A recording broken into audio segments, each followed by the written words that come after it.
പുത്തൻ പ്രതീക്ഷകളുമായി ലോകത്ത് പുതുവർഷം പിറന്നു. പസഫിക് സമുദ്രത്തിലെ സമോവ, ടോങ്ക, കിരിബാത്തി ദ്വീപുകളിലാണ് പുതുവർഷം ആദ്യമെത്തിയത്. 5, 4, 3, 2, 1 Happy New Year! 新年快乐! പുതുവർഷം ആദ്യമെത്തിയത് സമോവ, ടോങ്ക, കിരിബാത്തി ദ്വീപുകളിൽ. പിന്നാലെ ന്യൂസിലൻഡിലും പുതുവർഷം പിറന്നു.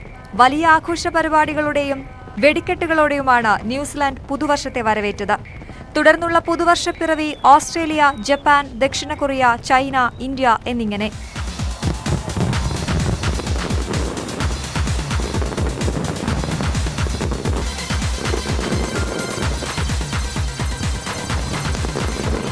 പുതുവർഷം അവസാനമെത്തുന്നതും പസഫിക് മഹാസമുദ്രത്തിലെ തന്നെ ചില ദ്വീപുകളിലാണ്. അമേരിക്കയ്ക്ക് കീഴിലുള്ള ബേക്കർ ദ്വീപ്, ഹൗലാൻഡ് ദ്വീപ് എന്നിവിടങ്ങളിലാണ് പുതുവർഷം അവസാനമെത്തുക. എന്നാൽ ഇവിടെ മനുഷ്യവാസമില്ല. കോവിഡിന് പിന്നാലെ ലോകം ഒമിക്രോൺ ഭീതിയിലായിരിക്കെയാണ് ഇക്കുറി പുതുവർഷം. അതുകൊണ്ട് തന്നെ പലയിടത്തും ആഘോഷങ്ങൾക്ക് നിയന്ത്രണങ്ങളുണ്ട്.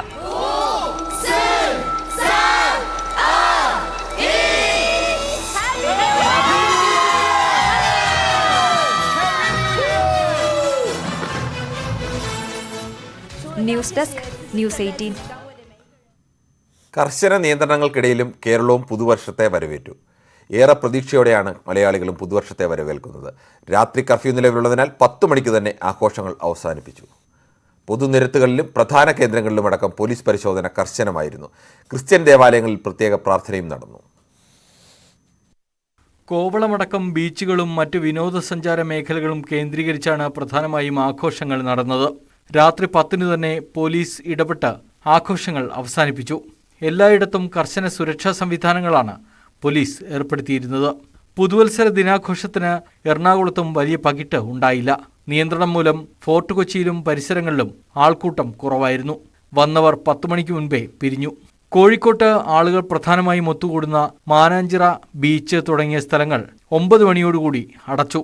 മിഠായിത്തെരുവ് രാത്രി 10 മണിയോടെ അടച്ചു.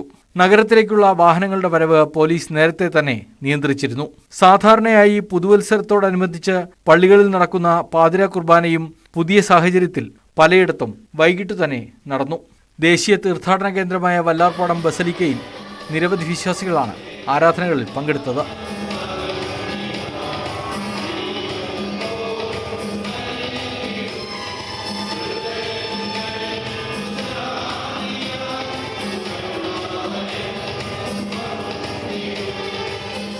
നാളെ വരെയാണ് രാത്രികാല നിയന്ത്രണം. വിവിധ ബ്യൂറോകൾക്കൊപ്പം ന്യൂസ് ഡെസ്ക്, ന്യൂസ് 18. ഒമിക്രോൺ വ്യാപനത്തിൻ്റെ ആശങ്കയ്ക്കിടയിലാണ് രാജ്യം 2022 വരവേറ്റത്. കോവിഡ് കേസുകളും ഉയരുന്ന പശ്ചാത്തലത്തിൽ കടുത്ത നിയന്ത്രണങ്ങളാണ് പുതുവത്സരത്തിൽ ഏർപ്പെടുത്തിയിട്ടുള്ളത്. ആഘോഷങ്ങളില്ലാത്തതിനാൽ പൊതുവെ നിരാശയുണ്ടെങ്കിലും പുതുവർഷത്തെ പ്രതീക്ഷയോടെയാണ് രാജ്യം വരവേറ്റത്.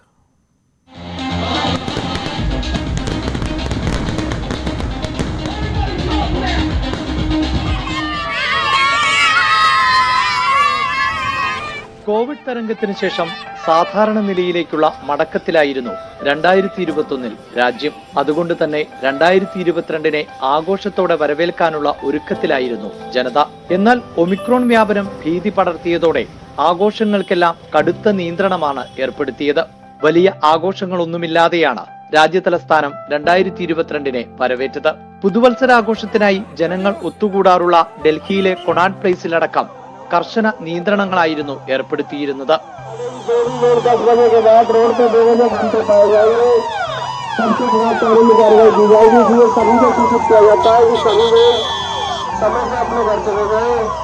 आज हम लोग लास्ट डेट है, हम लोग घाट पे आए हैं. हम लोग यहाँ पे प्रे करने आए कि 2022 सबका अच्छे से बीते और आगे कुछ साल में कुछ ऐसा ना हो जो ऐसा हमारा पास्ट बीता है. सब कुछ अच्छा हो और अच्छे से सब एंजॉय करने आए हैं. लास्ट डेट है. മറ്റ് സംസ്ഥാനങ്ങളിലും സർക്കാർ ഏർപ്പെടുത്തിയ നിയന്ത്രണങ്ങളോട് പൂർണ്ണമായും സഹകരിച്ചുകൊണ്ടാണ് ജനങ്ങൾ പുതുവർഷത്തെ വരവേറ്റത്. രോഗവ്യാപനം ഏറ്റവും കൂടുതലുള്ള മുംബൈയിൽ വർണ്ണാലങ്കാരങ്ങൾ ഒരുക്കിയിരുന്നു. എന്നാൽ നഗരത്തിൽ ജനത്തിരക്ക് കുറവായിരുന്നു.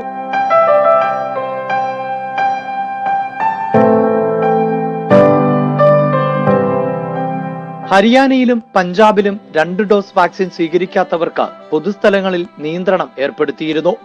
ഉത്തർപ്രദേശ്, കർണാടകം, തമിഴ്നാട് അടക്കം രാത്രികാല കർഫ്യൂ ഏർപ്പെടുത്തിയ സംസ്ഥാനങ്ങളെല്ലാം രാത്രി 10 മണിയോടെ നിശ്ചലമായി.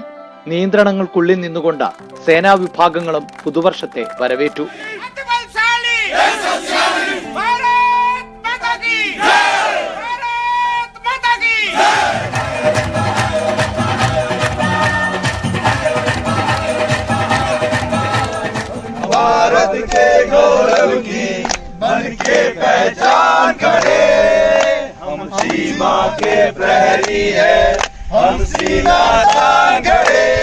ആഘോഷങ്ങളില്ലാത്തതിൽ നിരാശയുണ്ടെങ്കിലും 2022 ഏറെ പ്രതീക്ഷയോടെയാണ് രാജ്യം വരവേൽക്കുന്നത്.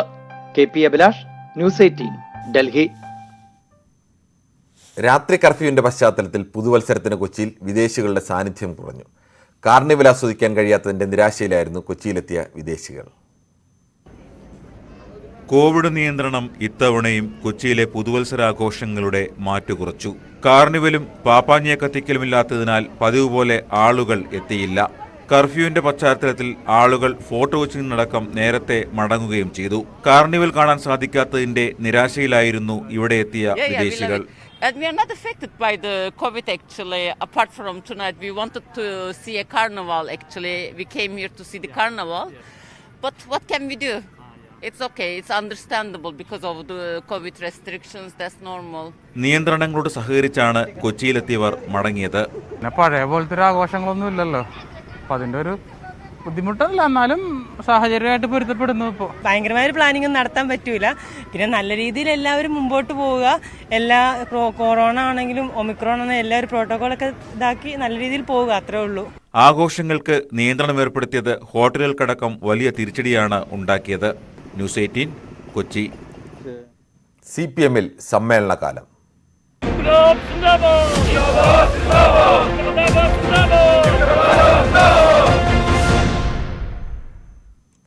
CPM സംസ്ഥാന കമ്മിറ്റി അംഗം NN കൃഷ്ണദാസിനെ പാലക്കാട് ജില്ലാ സെക്രട്ടറിയാക്കാൻ നീക്കമുണ്ടായാൽ ശക്തമായി എതിർക്കാൻ PK ശശി, CK രാജേന്ദ്രൻ പക്ഷത്തിന്റെ തീരുമാനം.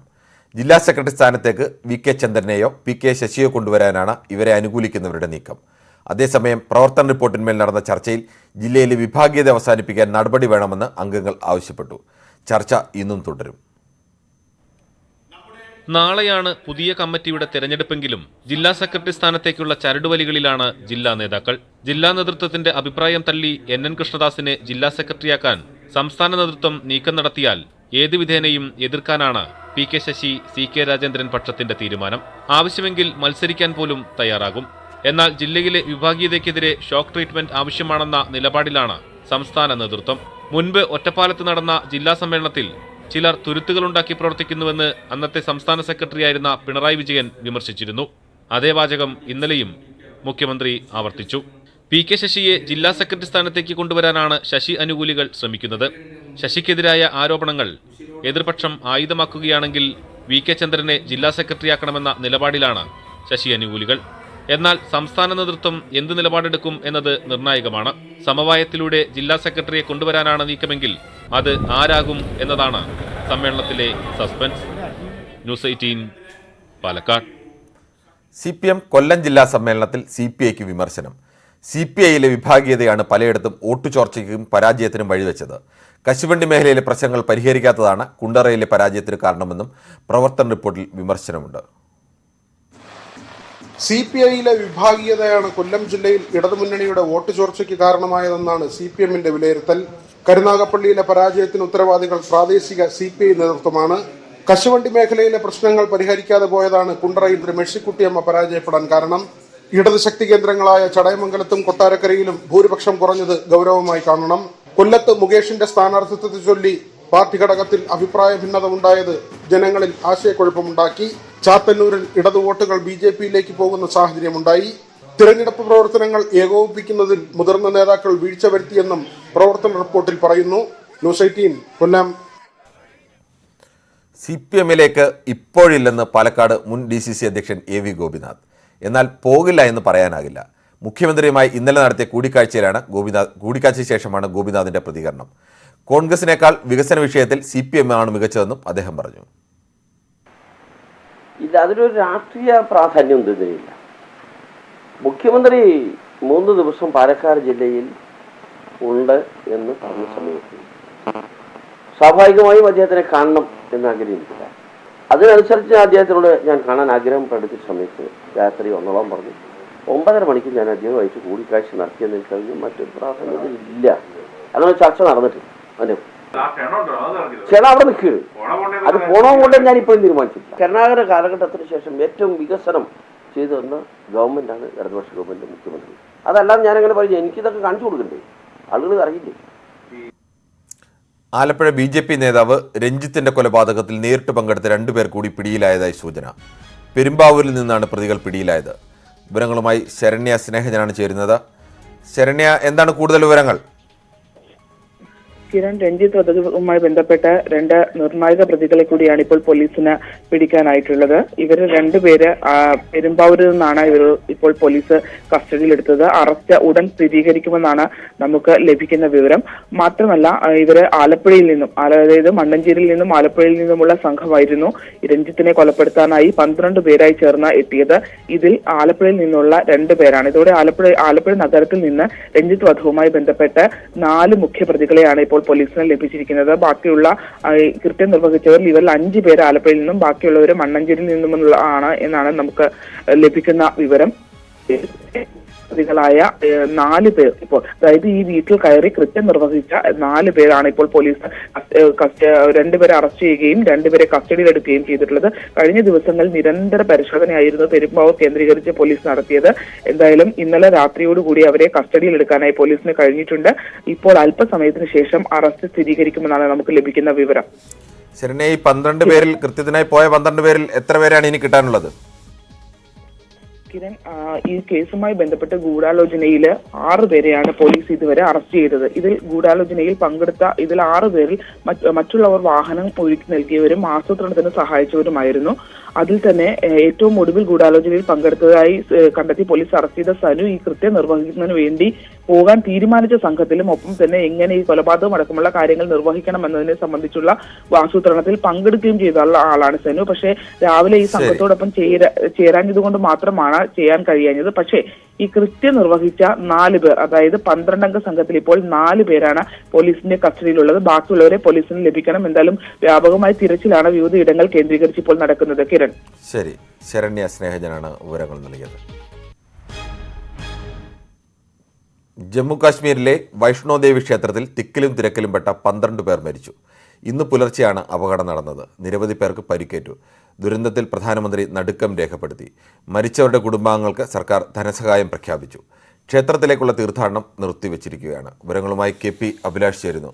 അഭിലാഷ്, വെളുപ്പിനെയായിരുന്നു അപകടം എന്ന് പറയുന്നു. സാധാരണഗതിയിൽ ഉണ്ടായിരുന്ന തിക്കിലും തിരക്കിലുമാണോ അതോ മറ്റെന്തെങ്കിലും തരത്തിൽ അന്വേഷണം നടക്കുന്നുണ്ടോ? കിരൺ, ഇപ്പോൾ പ്രാഥമികമായ അന്വേഷണം നടക്കുകയാണ്. സാധാരണ നിലയിൽ ക്ഷേത്രത്തിൽ വലിയ തിരക്ക് അനുഭവപ്പെടുന്നതാണ്. ഭൂമിശാസ്ത്രപരമായി കൂടി ഒട്ടേറെ പ്രത്യേകതയുള്ള ഒരു പ്രദേശത്താണ് ഈ ക്ഷേത്രം സ്ഥിതി ചെയ്യുന്നത്. അതുകൊണ്ട് തന്നെ പ്രധാനപ്പെട്ട ദിവസങ്ങളിലെല്ലാം വലിയ തിരക്ക് അനുഭവപ്പെടുന്ന ക്ഷേത്രമാണ്. പക്ഷേ ഇത്തരത്തിൽ ഒരു അപകടത്തിലേക്ക് എത്താനുണ്ടായ കാരണം എന്താണ്, ഈ പെട്ടെന്നുണ്ടായ തിക്കും തിരക്കും എങ്ങനെയാണ് എന്നതുൾപ്പെടെയുള്ള കാര്യങ്ങളിൽ വ്യക്തത കൈവരേണ്ടതുണ്ട്. 6 പേർ മരിച്ചു എന്നാണ് ഇപ്പോൾ ലഭിക്കുന്ന വിവരം. അതോടൊപ്പം തന്നെ 20 പേർക്ക് പരിക്കുകൾ ഏൽക്കുകയും ചെയ്തിട്ടുണ്ട്. കോവിഡ് വ്യാപനത്തെ തുടർന്ന് ക്ഷേത്രം ദിവസങ്ങളോളം അടച്ചുപൂട്ടിയിരിക്കുകയായിരുന്നു. അതിനുശേഷം ക്ഷേത്രം തുറന്നതിന് ശേഷവും വലിയ തിരക്ക് അനുഭവപ്പെടാറുണ്ട്. പ്രത്യേകിച്ച് ഹൈന്ദവ വിശ്വാസികളെ സംബന്ധിച്ചിടത്തോളം ഒട്ടേറെ പ്രത്യേകതയുള്ള ഒരു ക്ഷേത്രം കൂടിയാണ്. സമുദ്രനിരപ്പിൽ നിന്ന് ഏറെ ഉയരത്തിലിരിക്കുന്ന, ഏതാണ്ട് 5200 അടി ഉയരത്തിൽ സ്ഥിതി ചെയ്യുന്ന ക്ഷേത്രം ആണിത്. ഇത്തരത്തിൽ നിരവധി വിശ്വാസികൾ രാജ്യത്തിന്റെ വിവിധ ഭാഗങ്ങളിൽ നിന്ന് എത്താറുണ്ട്. പുതുവത്സരത്തിന്റെ ഭാഗമായാണ് പ്രത്യേക പ്രാർത്ഥനകളിലും പൂജകളിലും പങ്കെടുക്കാൻ വിശ്വാസികൾ എത്തിയിരുന്നത്. ശരി അഭിലാഷ്.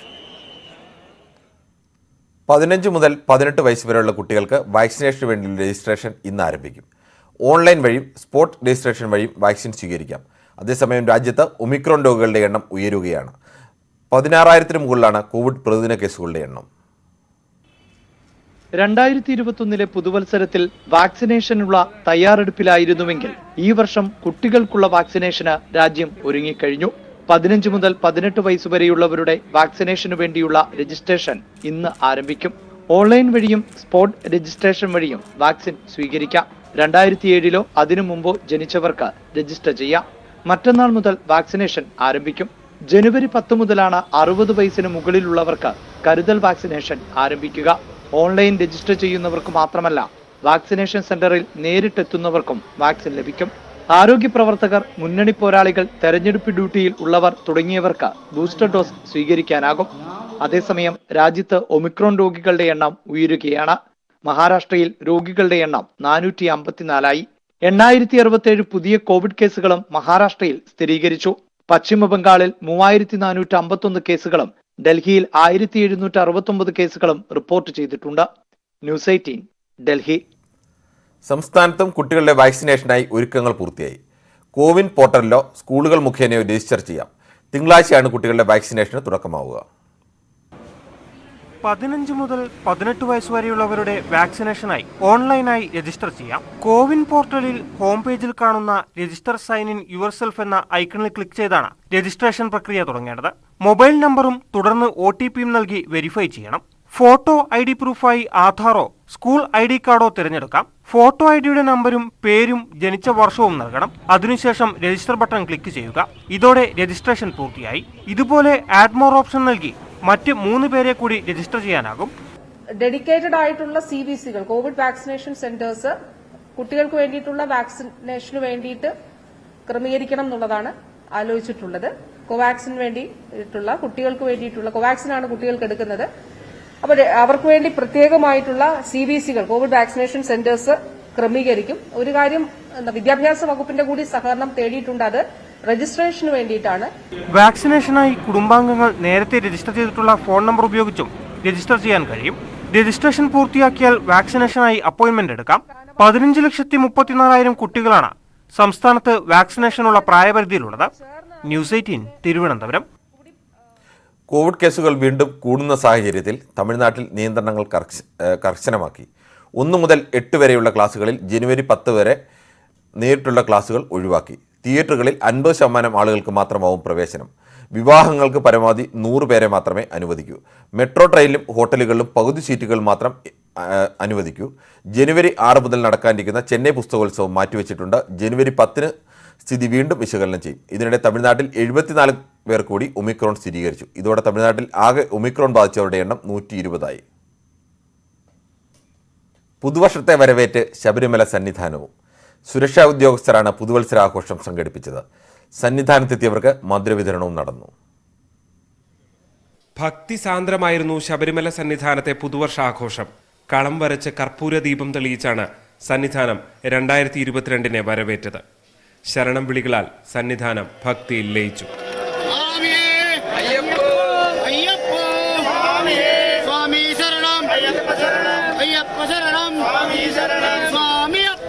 പോലീസ് ഉദ്യോഗസ്ഥരെ കൂടാതെ അയ്യപ്പ സേവാ സംഘം പ്രവർത്തകരും ആഘോഷത്തിന്റെ ഭാഗമായി സന്നിധാനത്ത് മധുര വിതരണവും നടത്തി. വരുന്ന വർഷം മറ്റ് യാതൊരുവിധ കാലക്കേടുകളും മറ്റ് കഷ്ടനഷ്ടങ്ങളും ഒന്നും ഉണ്ടാകാതെ നമ്മളെല്ലാവരെയും അയ്യപ്പൻ അനുഗ്രഹിക്കട്ടെ എന്ന് പ്രാർത്ഥിച്ചുകൊണ്ട് നമ്മളെല്ലാവരോടും ഒത്തുചേർന്നുകൊണ്ടാണ് ഇന്നത്തെ ഈ കർപ്പൂരം ഇവിടെ തെളിയിച്ചിട്ടുള്ളത്. അതിൽ പങ്കെടുക്കാനായിട്ട് നമുക്കെല്ലാവർക്കും സാധിച്ചതിൽ നമ്മളെല്ലാവരും ഒരുപോലെ ഭാഗ്യവാന്മാരാണ്. കോവിഡ് പ്രതിസന്ധിക്ക് പിന്നാലെ ഇത്രയധികം ഭക്തർ ഒന്നിച്ച പുതുവർഷാഘോഷം സന്നിധാനത്ത് ആദ്യമാണ്. ക്യാമറമാൻ കൃഷ്ണപ്രസാദിനൊപ്പം G ശ്രീജിത്ത്, ന്യൂസ് 18 സന്നിധാനം. പുതുവർഷ ദിനമായ ഇന്ന് ശബരിമലയിൽ വൻ ഭക്തജന തിരക്കാണ്. വിവരങ്ങളുമായി സന്നിധാനത്ത് നിന്നും G ശ്രീജിത്ത് ചേരുന്നു. ശ്രീജിത്ത്, എങ്ങനെയാണ് ഇന്ന് കഴിഞ്ഞ ദിവസങ്ങളിലേക്കാൾ കൂടുതൽ ഭക്തർ എത്തിയിട്ടുണ്ടോ?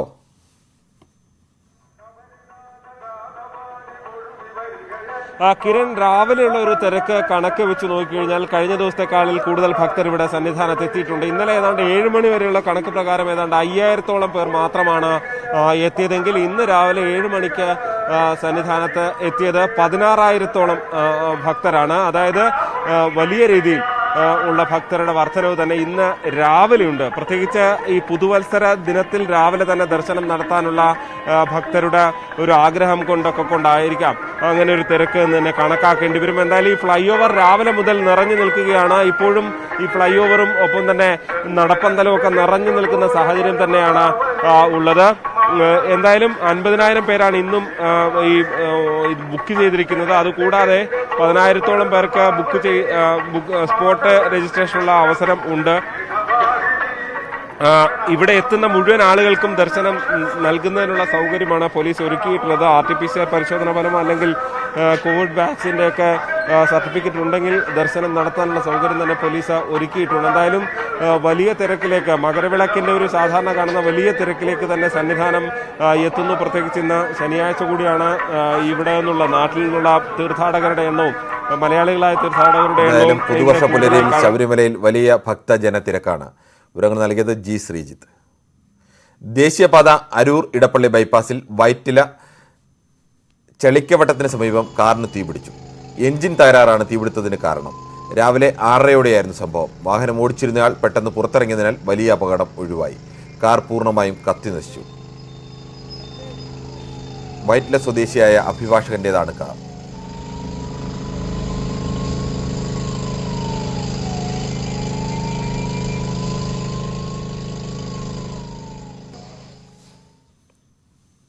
ലൈഫ് പദ്ധതിയെയും സൗജന്യ കിറ്റ് വിതരണത്തെയും പൊളിക്കാനിറങ്ങി കൈപൊള്ളിയ പ്രതിപക്ഷം സിൽവർ ലൈനെതിരെ ഗൂഢപ്രവർത്തനങ്ങൾ നടത്തുന്നുവെന്ന് CPM സംസ്ഥാന സെക്രട്ടറി കോടിയേരി ബാലകൃഷ്ണൻ. വിമോചന സമര മാതൃകയിൽ LDF സർക്കാരിനെതിരെ എല്ലാവരും കൈകോർക്കുകയാണ്. പ്രതിലോമ രാഷ്ട്രീയത്തെ പരാജയപ്പെടുത്താൻ CPM പ്രത്യേക ക്യാമ്പയിൻ നടത്തും. സിൽവർ ലൈനെ ആദ്യം പിന്തുണച്ച കേന്ദ്രം ഇപ്പോൾ ചുവടുമാറ്റുന്നത് കേരളം വളരേണ്ട എന്ന മനോഭാവം കൊണ്ടാണ്. ഉച്ചയുറക്കത്തിൽ പകൽക്കിനാവ് കണ്ട് അവതരിപ്പിക്കുന്ന പദ്ധതിയല്ല സിൽവർ ലൈനെന്നും ദേശാഭിമാനിയിലെ ലേഖനത്തിൽ കോടിയേരി പറയുന്നു. GST നിരക്കുകളിലെ മാറ്റം ഇന്ന് പ്രാബല്യത്തിൽ വരും. 1000 രൂപ വരെ വിലയുള്ള ചെരുപ്പുകളുടെ നികുതി 5% നിന്ന് 12% ഉയരും. സംസ്ഥാനങ്ങളുടെ പ്രതിഷേധത്തെ തുടർന്ന് വസ്ത്രങ്ങളുടെ നികുതി വർധന മാറ്റിവെച്ചിട്ടുണ്ട്.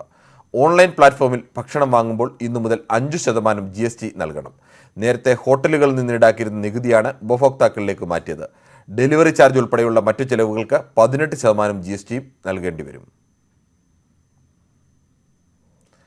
പറവൂർ കൊലപാതക കേസിൽ പ്രതി ജിത്തുവിന്റെ കുറ്റസമ്മതം വഴി സംബന്ധിച്ച് പോലീസ് കൂടുതൽ അന്വേഷണം നടത്തും. വീട്ടിൽ നിന്ന് ശേഖരിച്ച തെളിവുകളും പോലീസ് പരിശോധിക്കും. ജിത്തുവിന് മാനസികാസ്വസ്ഥതകൾ ഉണ്ടായിരുന്നെന്ന് മാതാപിതാക്കളുടെ മൊഴിയിലും വ്യക്തത വരുത്തും. ഇതിനായി ഇവരെ ചികിത്സിച്ച ഡോക്ടർമാരിൽ നിന്ന് വിവരങ്ങൾ ശേഖരിക്കും. വീട്ടിൽ പതിവായി വഴക്കുകൾ ഉണ്ടാകാറുണ്ടെന്ന ജിത്തുവിന്റെ മൊഴി സംബന്ധിച്ച് മാതാപിതാക്കളിൽ നിന്നും വിവരങ്ങൾ തേടും. ജിത്തു സഹോദരിയെ കൊലപ്പെടുത്താനിടയാക്കിയ സാഹചര്യം എന്താണെന്ന് കണ്ടെത്തുകയാണ് പോലീസിന്റെ ലക്ഷ്യം. അയൽവാസികളുമായി വലിയ സൗഹൃദം പുലർത്താത്ത കുടുംബമായിരുന്നു ഇവരുടേതെന്ന് പോലീസ് പറയുന്നു. അറസ്റ്റിലായ പ്രതി ജിത്തു നിലവിൽ എറണാകുളം ജില്ലാ ജയിലിൽ റിമാൻഡിലാണ്.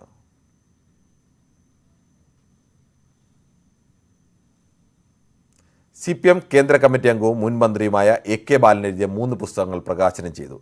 പ്രതിഷേധം, പ്രതിരോധം, നവകേരളവും നിയമസഭയും, പുതിയ ആകാശവും പുതിയ ഭൂമിയും എന്നീ പുസ്തകങ്ങളാണ് പ്രകാശനം ചെയ്തത്.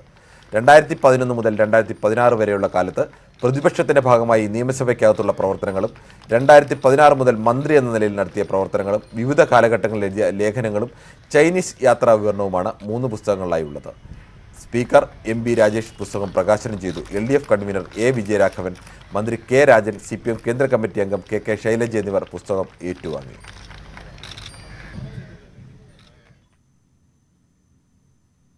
ഈ ബുള്ളറ്റിൻ പൂർണ്ണമാകുന്നു. നമസ്കാരം.